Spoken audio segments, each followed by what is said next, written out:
Hello દોસ્તો, હું છું દશરથ સોલંકી અને હું વાત કરવા જઈ રહ્યો છું આજ આપણા જે ગુજરાતના છે મહિપતજી ચૌહાણ બાપુ એમના વિશે, જે બહુ મોટું ફાઉન્ડેશન ચલાવે છે, વૃદ્ધાશ્રમ ચલાવે છે, 1000 બાળકોનું અનાથ આશ્રમ બનાવે છે અને તે બધાના પાલક પિતા તરીકે પણ એમને ઓળખવામાં આવે છે.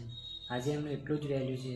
હું એમને સેલ્યુટ કરું છું અને હું દિલથી એમને ધન્યવાદ કરું છું કે જે કામ કરે છે એવું કામ અત્યારે કોઈ જ ના કરી શકે.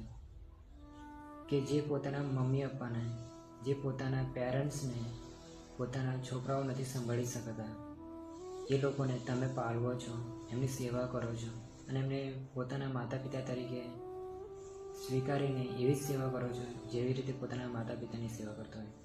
અને જે તમે જે કામ કરો છો, અત્યાર સુધી મેં ક્યારેય પણ એવું નથી સાંભળ્યું કે તમારું જેવું કામ કોઈ કરી શકે. વિના મૂલ્યે, વગર પૈસે તમે એમને ખાવા પીવાથી માંડીને રહેવાની, કપડાથી બધી જ તમે સુવિધાઓ પૂરી કરો છો. એક પોતાના છોકરા જેવી તમે ફરજ બજાવો છો. મેં એટલું જ કહેવા માગું છું કે તમારા જેવા જ લોકોમાંથી બધા કંઈક ને કંઈક થોડું ઘણું બી શીખે અને થોડું ઘણું બી એ લોકો પોતાના માઇન્ડમાં અથવા પોતાના લાઈફમાં ઉતારે તો આવા વૃદ્ધાશ્રમ ક્યારેય પણ નહીં બને. તમે જે કામ કરો છો બહુ જ સારું કામ છે, પણ આજકાલના લોકોને, આજકાલના યંગ લોકોને પણ શીખવા જેવું કામ છે કે જ્યારે આપણે આપણા માતા પિતાની જ્યારે કોઈ બીજી કોઈ સેવા કરી શકતું હોય જે પોતાના છોકરા તરીકે, તો આપણે તો એક છોકરા જ છીએ એમને.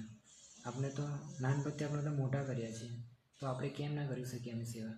આપણે એક મા બાપને નથી પાળી શકતા તો એ તો હજારો લોકોને પાલે છે. કેટલાય એવા વૃદ્ધા મા બાપ છે જે એમના આશ્રમમાં રહે છે અને એ લોકોને સેવા કરે છે અને એ દિવસ રાત એમની કેર કરે છે અને પોતાના માતા પિતા તરીકે એમને પાલવે છે.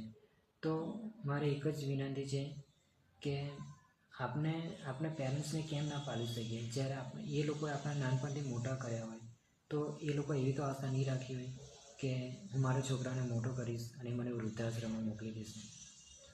તો જે મહિપતસિંહ બાપુ કામ કરી રહ્યા છે એમનાથી બધાને એક જ સંદેશો લેવો જોઈએ કે એ તો કામ કરે જ છે. જ્યારે તમે નથી પાળી શકતા તો એ તો પાલવાના જ છે, પણ આપણે એમાંથી કંઈક શીખવું જોઈએ કે ખરેખર આ જે થઈ રહ્યું છે ખોટું થઈ રહ્યું છે.